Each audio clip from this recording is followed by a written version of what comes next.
A blind billionaire sits in silence, sensing that something isn't right, until a fearless young homeless girl looks him in the eye and says, "I can heal your eyes." That moment shatters everything. What follows is a storm of betrayal, stolen power, and a wife's chilling plot to erase him completely. But she didn't count on the girl or the truth. This story will leave you questioning everything about trust and deception.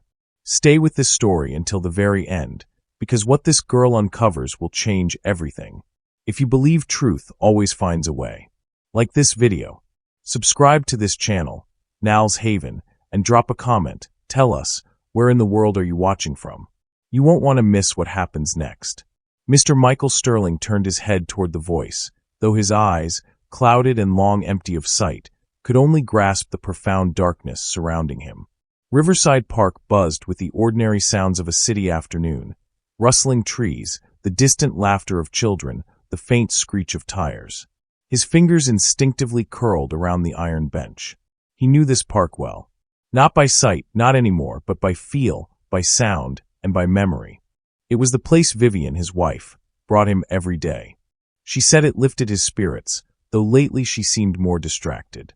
She would guide him to the same bench, then wander off, her voice fading as she spoke to someone on the phone nearby. Michael never asked questions. He was tired. The voice, young female, came from his left. But what startled him most was not the sound. It was the timing. She had waited. He had not noticed her before, but she must have been nearby, perhaps behind the fountain, perhaps by the old oak tree. Only after Vivian's heels had clicked out of earshot did the girl approach, quiet, cautious, as if this opportunity were rare and dangerous. "What did you say?" he asked, his heart suddenly unsure. "I said, I can heal your eyes," she repeated, this time more clearly, with no hesitation, no laughter, just certainty. A bitter smile tugged at Michael's lips. "You cannot even imagine what has been tried. Surgeries, specialists. My own company worked years on technologies that failed." "I don't think," she said simply. "I know." He turned slightly, trying to sense her presence. She was close, maybe sitting beside him now, a small frame, steady breath. "Why would you say something like that?" She was quiet for a moment, then whispered, "Because I heard her." Michael's hands went still on the bench. "The woman who brings you here," she continued. "Your wife. I live near here. Sometimes I sleep in the alley behind the coffee shop when it rains. I've seen you two every week for months. She always walks away to talk on the phone, so I listened. I didn't mean to, but I did." Her voice dropped lower. "She said she did it. She said you were finally blind, and she was close to getting everything." Something ancient and fragile inside him cracked. "I didn't want to say anything in front of her," the girl added. "She scares me. But I had to wait until she was gone. I had to make sure it was safe." Michael leaned back slowly. The breeze carried Vivian's voice faintly through the trees. "Michael, time to go, darling." The girl stood. He could hear the soft rustle of her worn shoes on the concrete. "I'll be here tomorrow. Same time." She disappeared as quickly as she came. Michael didn't move. Not when Vivian's familiar perfume drifted closer. Not when her hand reached for his. His mind stayed behind with the little voice that saw through more than his blindness, and the promise she carried like a flicker of light inside the dark. For the first time in a long time, Michael wondered, what if he hadn't lost everything? What if someone still saw him? Michael Sterling did not sleep that night. He sat in his leather armchair, surrounded by shadows that didn't end when he closed his eyes. In the silence of his luxury penthouse, high above the pulsing lights of downtown, he relived every word the girl had spoken, every soft note in her voice, every pause that felt intentional and full of truth. The stillness of the room was too complete. Not a sound from Vivian. She had not returned to their shared suite after he had said he was tired. Just a note left on the side table, her handwriting sharp and efficient even in his memory. "Had to take a late call. Sleep well. Vivian." He didn't reply. Instead, Michael sat in darkness, his fingers pressed together, palms sweating. A strange sensation for a man who had once controlled billions in assets, made decisions that changed lives with a word. He had not felt powerless then. But now he was left to wonder whether the greatest betrayal of his life had happened right under his nose, or rather, right in front of his blind eyes. That morning, Vivian's routine was unchanged. She helped him dress, her touch efficient but devoid of warmth. She mentioned a lunch meeting she would have to step away for, apologized in a rehearsed tone, and let him out as always, her heels clicking rhythmically against the marble hallway. He said nothing in the car. Silence again. When they reached the park, she guided him to the bench with practiced ease and said, "Back in a bit, darling," before walking off toward her usual spot near the stone hedges. He listened carefully. No girl. Not yet. He waited, heart pulsing, palms still damp. He counted the seconds, then the minutes. Birds chirped. People passed. A child screamed joyfully in the distance. And then faint footsteps approached, barefoot, or close to it. "Sir." Her voice was different this time, quieter, as if worried someone else might hear. "You came back," he said, trying to mask the relief in his tone. "I told you I would," she said simply. He turned toward her. "What is your name?" "Grace." "Grace Miller." "Grace," he repeated. The name felt warm on his tongue. Human solid. "How long have you been watching us?" "A while." There was no guilt in her voice, no embarrassment, just truth. "I thought she cared for me," he muttered. "Maybe she did," Grace offered. "Once. But now she's planning something. I heard her say she has a lawyer ready. She said once your board thinks you're no longer capable, she'll take over everything." Michael let out a breath through his nose, slow and controlled. "I knew something was wrong. I felt it. But you telling me, it changes everything." She shifted on the bench beside him. "I don't want anything from you. I just wanted to warn you. You should know." "I appreciate that," he said genuinely. There was a pause. Then she added, "And I meant what I said yesterday. I can help you. You're 10 years old, maybe 11. What makes you think you can help a blind man?" He meant it kindly, but it came out sharper than he intended. "I don't mean it like doctors do," she said. "I don't have machines or medicines. But sometimes I feel things. I know things about people. Sometimes I touch someone, and I can feel something shift." Michael was silent. She continued, "I think it's why I knew she was lying. I didn't just hear her words. I felt it, like poison in the air." He didn't laugh. He wanted to. He wanted to call it childish fantasy. But something in her voice made him hesitate. Something raw and oddly grounded. She wasn't performing. She was telling the truth as she knew it. "I've felt people change before," she said, "but never someone like you. Like me." "Sad," she whispered, but still waiting. He swallowed hard. "You could run," she said. "You could leave her. You're rich, right? Go somewhere else." "I can't just vanish, Grace. There are contracts. There's a board, there's reputation. And I can't see. That makes people nervous." "You're scared," she said with no malice. He didn't reply. After a moment, she stood. "I don't know if I'll come back tomorrow." She's starting to look around more. "Wait," he said. He reached out, missed, then adjusted until his hand lightly touched hers. Her skin was warm, dry, real.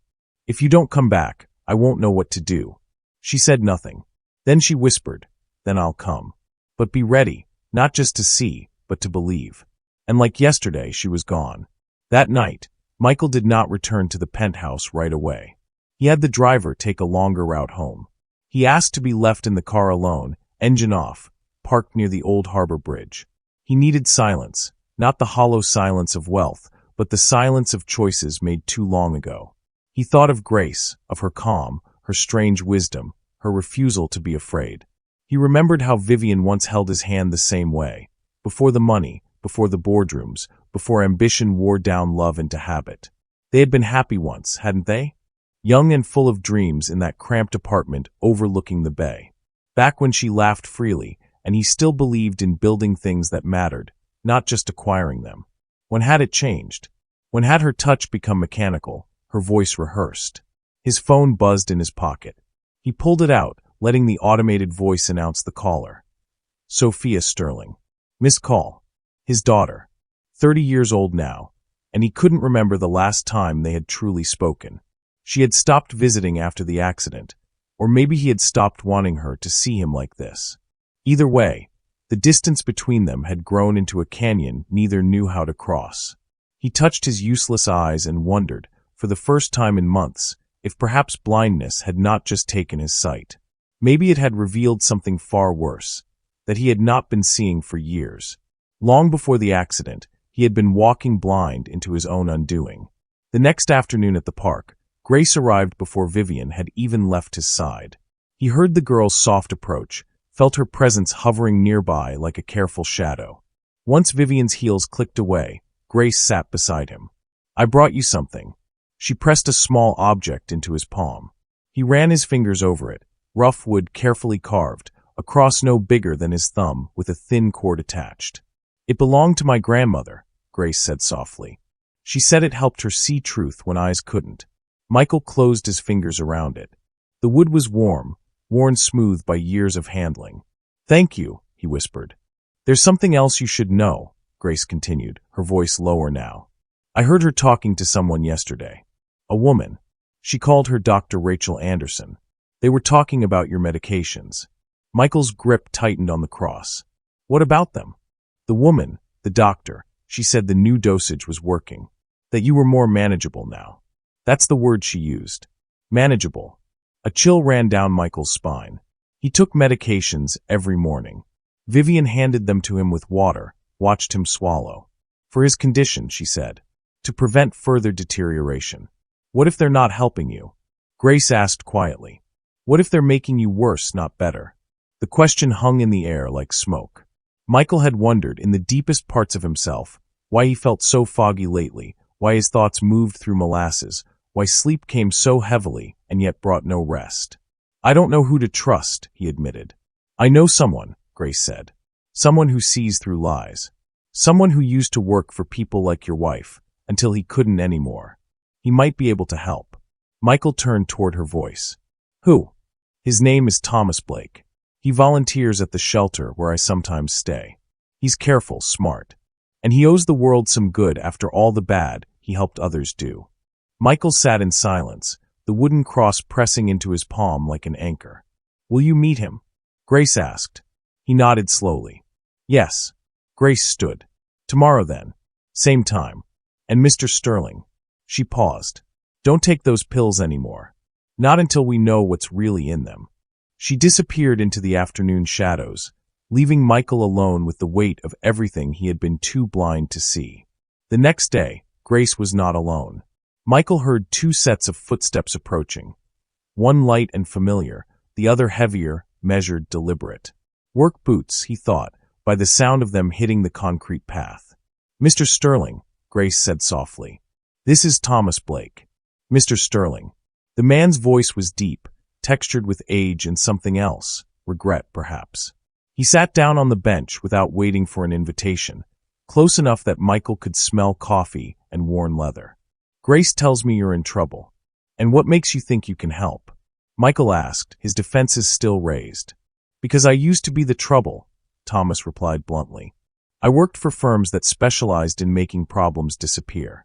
Corporate espionage, dirt digging, pressure campaigns. I was good at it. Too good. Until I saw one too many lives destroyed for a payout." He paused.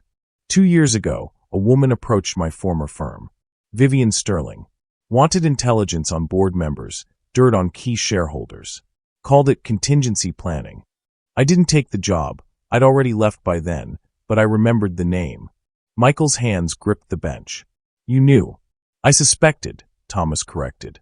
"When Grace showed up at the shelter asking questions about a blind man and his wife, about lawyers and conspiracies, I knew exactly what she was talking about. I've seen this play before, Mr. Sterling. People like your wife, they move slow. They soften the ground before they strike. So what now?" Michael's voice was barely above a whisper. "Now we build a case," Thomas said firmly. "First, stop taking those medications. Whatever Dr. Anderson is giving you, it's not for your benefit. Second, we document everything, record conversations, track financial movements. Third, you need legal representation.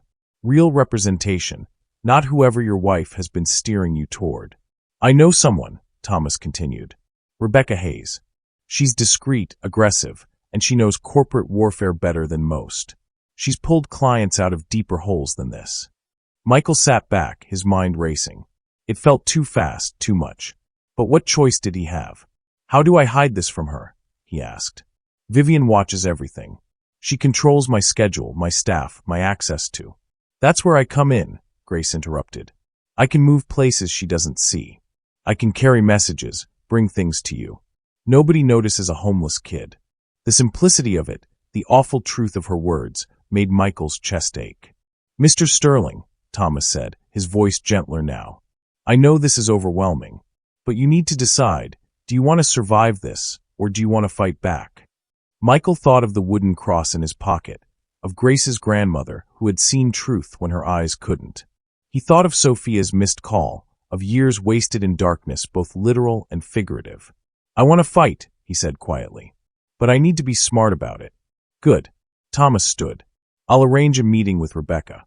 Grace will bring you a burner phone tomorrow. Use it only for us. And Mr. Sterling? Dr. Anderson isn't who she claims to be. We're already looking into her credentials. After Thomas left, Grace lingered. Can I ask you something? Your daughter, Sophia. Would she help you if she knew what was happening? The question pierced him. I don't know. We haven't spoken properly in years. Maybe it's time to change that, Grace said softly. You're going to need all the allies you can get. She was right. He had been blind to so many things for so long. Perhaps it was time to start seeing clearly, starting with his own family. As Grace's footsteps faded, Michael sat alone, his fingers wrapped around the small wooden cross. The pieces were falling into place. The question now was whether he could move them fast enough before Vivian made her final move. Michael had stopped taking the pills 3 days ago. His mind felt clearer, sharper, like fog lifting from a coastline. But with clarity came restlessness. He needed to move, to feel independent again, even if just for a moment. That morning at the park, he stood from the bench without waiting for Vivian's return. His cane tapped along the familiar path, counting steps, measuring distance. He had walked this route 100 times before the accident. Surely he could manage it now. He didn't see the uneven pavement where tree roots had buckled the concrete. One moment he was upright, the next his cane caught in the gap and his body pitched forward. He hit the ground hard, wrist first, then hip, then shoulder. Pain exploded white-hot through his arm. The breath left his lungs in a rush. Mr. Sterling. Grace's voice, urgent and close. Small hands touched his back. Don't move yet. Let me help you. But then came the sound he dreaded, Vivian's heels clicking fast across the path. Michael. Oh my God, what happened? Her voice pitched high with concern, but Michael heard something else beneath it. Satisfaction, perhaps. Opportunity. I wanted to walk, he managed, pain searing through his wrist. By yourself? Michael, you know you can't. She knelt beside him, her perfume overwhelming. We're going home. Right now. I'm calling Dr. Anderson. Grace had already melted away into the background, invisible as always. Back at the penthouse, Dr. Rachel Anderson arrived within the hour. Michael heard her efficient movements, the click of her medical bag, the rustle of latex gloves. The wrist is badly sprained, possibly fractured, she said clinically. He'll need increased supervision, and I'm recommending a higher dosage of his medications. The confusion, the disorientation, it's clearly getting worse. Whatever you think is best, Vivian said, her voice dripping with false concern. That evening, Vivian brought him the pills, twice the usual number now, dissolved in water for easier swallowing. She watched as he raised the glass to his lips, tilted his head back. He held the liquid in his mouth, swallowed only air, then waited until she left before spitting it into a cloth. The pills went into the hollow compartment of the wooden cross Grace had given him, a hiding place she'd shown him, perfect for such deception. Later, when the house grew quiet, he heard Vivian on her phone in the next room. He pressed himself against the wall, listening. The fall helps, she said, her voice cool and businesslike. Yes, it supports the narrative perfectly. No, he's not resisting yet. Just 2 more weeks. Once the board meeting concludes and the declaration is signed, everything transfers. Then we're done. 2 weeks. Michael's hands trembled, but not from weakness, from rage. He retreated to his study, his resolve hardening with every step. The fall had nearly given her what she wanted, but it had also given him something, certainty. No more doubts, no more hoping he was wrong. Near midnight, he heard a soft tap at the service entrance, a pattern Grace had taught him. He opened it carefully. I brought something from Thomas, she whispered, pressing papers and a small recording device into his hands. Financial records. Offshore accounts in shell company names. All linked back to her. Michael ran his fingers over the embossed documents. Evidence. Real, tangible proof. Thomas said to start recording everything, Grace continued. Conversations, threats, anything she says. Build the case piece by piece. After she left, Michael sat at his desk and pressed record on the device. This is Michael Sterling, he began, his voice steady despite the pain in his wrist.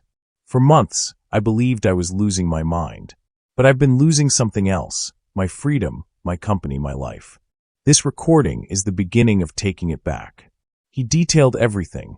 The medications, the fall, Vivian's phone conversation, the 2-week timeline. The fall had hurt. But it had also awakened something in him he thought he'd lost, the will to fight. And now, with time running out, the real battle was about to begin. The law office didn't look like much from the outside. Just a brick townhouse wedged between a florist and a nail salon on a quiet street downtown.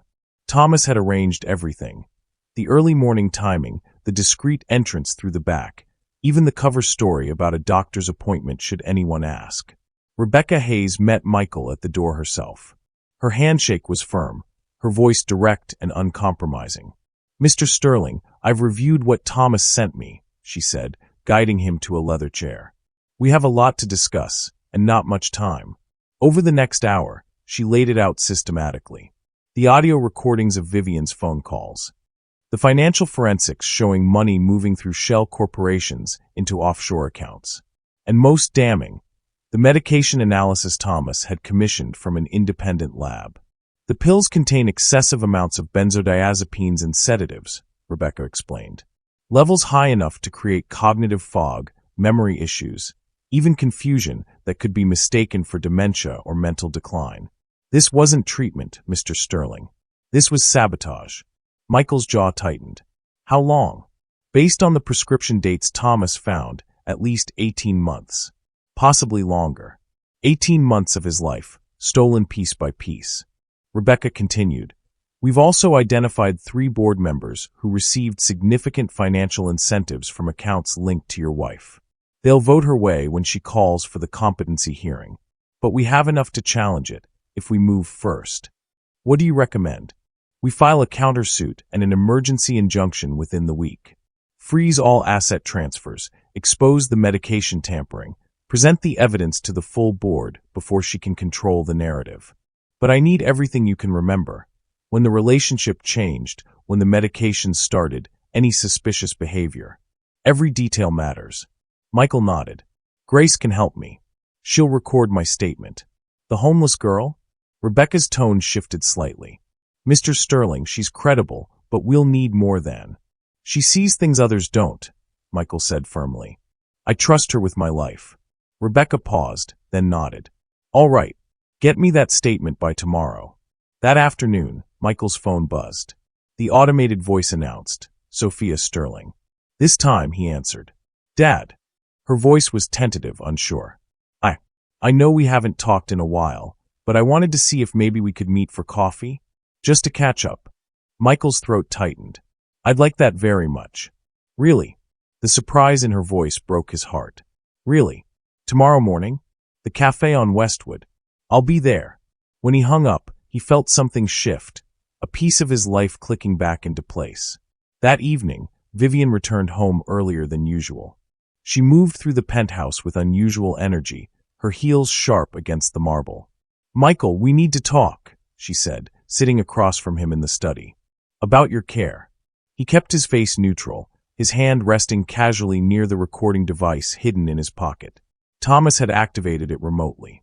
I've been thinking, Vivian continued, her voice measured. There's a wonderful facility in Colorado. Very exclusive, very peaceful. Specialized care for people with your condition. I think it might be time to consider a transition. A transition? You'd be comfortable there, safe. And I could manage things here without worrying about you every moment. She paused. The board would understand. Everyone would. Michael nodded slowly, playing his part. When were you thinking? Soon. Perhaps after the next board meeting. Once certain arrangements are finalized. I see. She stood, kissed his forehead. A gesture that once meant love, now meant control. Just think about it. When she left, Michael stopped the recording and called Thomas on the burner phone. Did you get it? He asked. Every word, Thomas replied. And Michael, we confirmed it. Dr. Rachel Anderson's medical license was revoked in 2 states for fraudulent practices. She's been practicing under falsified credentials for years. Michael closed his eyes. The web was deeper than he'd imagined, more calculated, more cruel. How much time do we have? He asked. Less than 2 weeks before she moves. We need to strike first. Are you ready? Michael thought of Grace's courage, of Thomas's redemption, of Rebecca's strategy, of Sophia reaching out across the silence. I'm ready, he said. Let's end this. The injunction was filed at 9 a.m. on a Tuesday morning. By noon, Vivian's shell corporations were frozen, her access to company accounts suspended pending investigation. By 2 p.m., the board had been notified of an emergency meeting scheduled for the end of the week. By 3 p.m., Vivian came home. Michael heard the front door slam, not close slam. Her heels struck the marble with percussive fury as she stormed through the penthouse. She didn't knock on his study door. She threw it open. So you've made your move, she said, her voice cold as winter steel. Michael sat calmly at his desk, his fingers resting on the wooden cross in his pocket. I had no choice. No choice. She laughed, sharp and bitter. You've just declared war, Michael. On me, on everything we built together. Everything I built, he corrected quietly. You just tried to bury it. He reached into his desk drawer and pressed play on the recorder. Her voice filled the room, crystal clear. The fall helps. No, he's not resisting yet. Just 2 more weeks. The silence that followed was deafening. You think you're clever, Vivian said finally, her voice trembling with rage. You think the board will take your side? A half-blind man who's been falling apart for months? Who can't even walk through a park without collapsing? Michael stood slowly, his cane firm beneath his hand. Better than a woman caught funneling company assets into private offshore accounts. Better than someone who drugged her husband into submission for 18 months. She didn't deny it. That was the most chilling part. She didn't even try. This isn't over, she said, her voice dropping to a whisper. You have no idea what's coming. She turned and left without another word. The front door slammed again, and then she was gone. Michael sat back down, his hands shaking. It had begun. The next morning, he met Sophia at their old cafe, the one they used to visit when she was in college, back when Sunday mornings meant laughter and shared pastries and easy conversation. She was already there when he arrived, George helping him navigate to the corner booth. When Sophia spoke, her voice cracked with emotion. Dad, I didn't know. I suspected something was wrong, but I felt so powerless. She always had an explanation, always made it seem like I was overreacting. Michael reached across the table until he found her hand. I should have reached out sooner. I should have pushed harder, Sophia whispered. But I'm here now. Whatever you need, testimony, support, anything, I'm with you. He squeezed her hand. That means everything. They talked for an hour, rebuilding bridges burned by years of silence and manipulation. When he finally stood to leave, Sophia hugged him tightly. We're going to win this, she said. I hope you're right.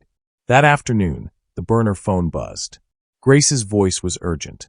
She's meeting with a lawyer. Jacob Morrison. Thomas says he's aggressive, ruthless. He specializes in destroying people's credibility. Minutes later, Rebecca called. Vivian just filed a counterclaim. Emotional distress, defamation, loss of companionship. She's painting herself as the devoted wife caring for a mentally unstable husband. Morrison is good. This is going to get ugly. Michael leaned back in his chair, exhaustion washing over him. But beneath it, something stronger pulsed, resolve. When's the board meeting? He asked. 3 days, Rebecca said. Are you ready? Michael thought of Grace's courage, Thomas's redemption, Rebecca's strategy, Sophia's support. He thought of every pill he'd hidden, every conversation he'd recorded, every moment he'd pretended to be weaker than he was. I'm ready, he said. Let's show them the truth. The Sterling Industries boardroom occupied the entire 42nd floor, with floor-to-ceiling windows overlooking the city Michael had once seen clearly. He entered with Rebecca at his side, his cane tapping steadily against polished marble. But his back was straight, his chin high, and for the first time in months, he walked like a man who owned the building, because he did. Vivian sat at the far end of the oval table, flanked by Jacob Morrison and 3 board members Michael recognized by voice, the ones Rebecca had identified as compromised. She didn't look at him as he entered. She didn't need to. The battle lines were already drawn. Board Chair Richard Carlson called the meeting to order. "Mr. Sterling, you've requested this emergency session. The floor is yours." Michael stood, gripping the table's edge. His voice, when it came, was clear and unwavering.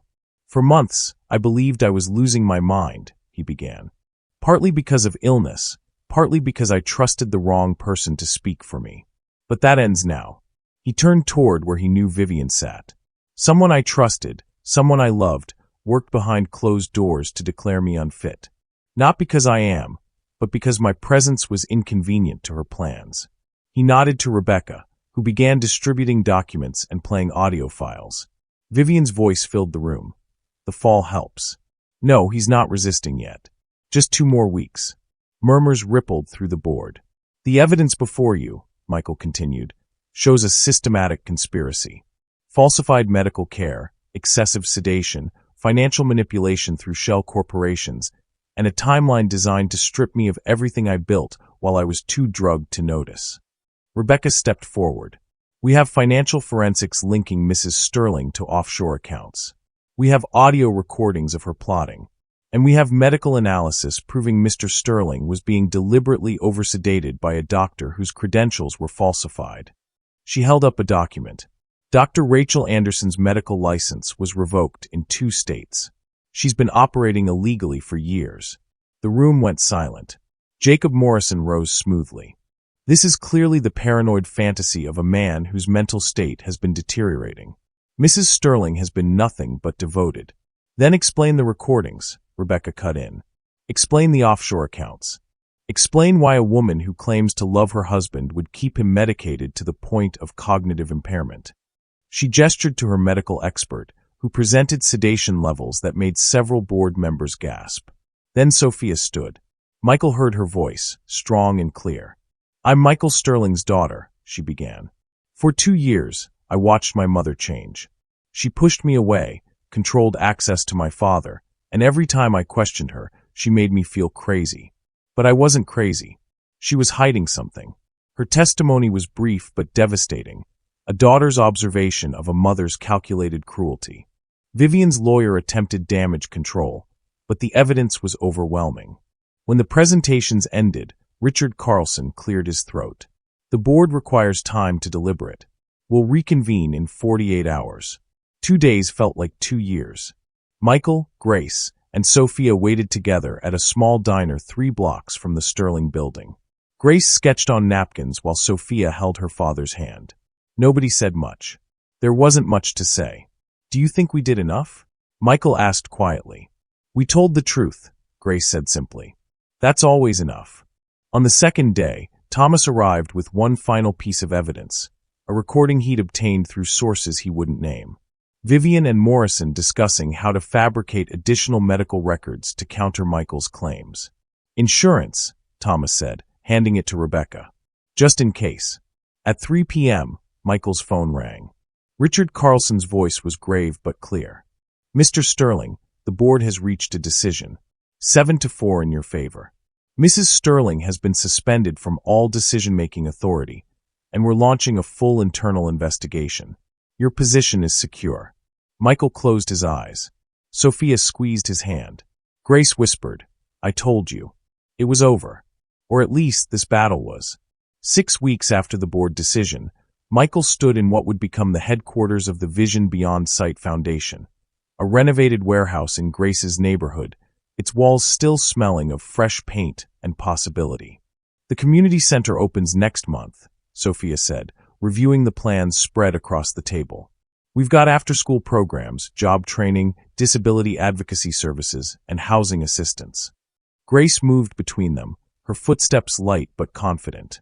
She wore a name badge now, Youth Ambassador. The first of many, Michael hoped. "Mr. Sterling," Thomas called from the doorway. "There's a courier here."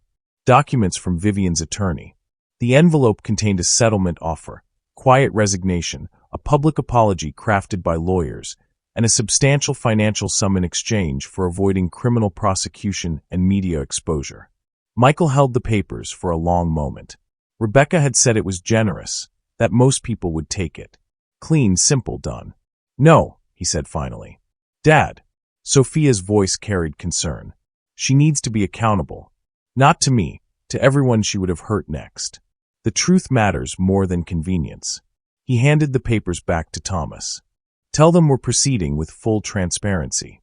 2 weeks later, Michael and Grace sat in a public radio studio, microphones between them, telling their story to thousands of listeners.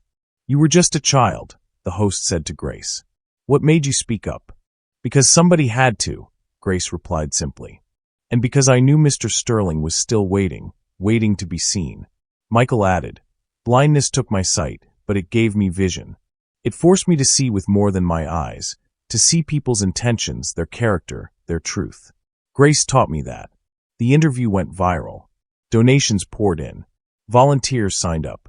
The Foundation's mission, to empower overlooked voices and advocate for those rendered invisible, resonated across the city and beyond.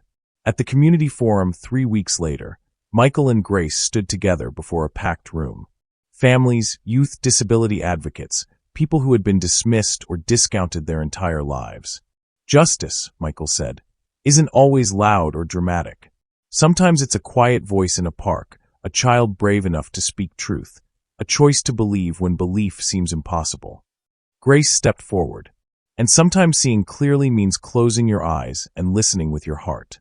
The applause was thunderous. The mural took shape over the following days. Grace painted it herself on the community center's largest wall. A man holding a wooden cross, a young girl carrying light in her hands, both figures walking forward together. On the Foundation's opening day, the wooden cross that had once hidden pills and secrets now hung in the entrance hall, mounted in a glass case with a simple plaque, Truth Seen with the Heart. Michael stood before it with Grace and Sophia, his fingers touching the glass. I remember when you gave this to me, he said to Grace. I thought it was just a symbol, but it was a promise that truth would win, that we'd find our way.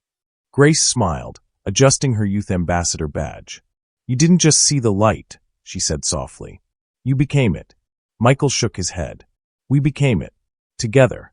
Sophia wrapped her arm around her father's shoulders. So what's next? More voices, Grace said confidently. More light. More people who need to know they're not invisible. That afternoon, they returned to Riverside Park, the same bench where it had all begun. But this time, they weren't hiding or plotting or afraid. They were simply together, a father, a daughter, and a fierce young girl who had refused to let darkness win. Michael tilted his face toward the sun, feeling its warmth. He couldn't see it, but he could feel it, the light they carried, spreading outward in ripples he would never fully measure. Ready? Sophia asked. Always, Michael replied. And together, they walked forward into whatever came next, knowing that some lights, once kindled, can never be extinguished. The end. If this story moved you, don't let it end here. Carry it with you. Because somewhere right now, someone feels unseen. Someone is being silenced. Someone is waiting for proof that light still wins. If you believe courage can come from the most unexpected places, like this video, subscribe to this channel Now's Haven, and share this story with someone who needs hope today. And before you go, look at the next story on your screen. Another truth is waiting to be told. See you there.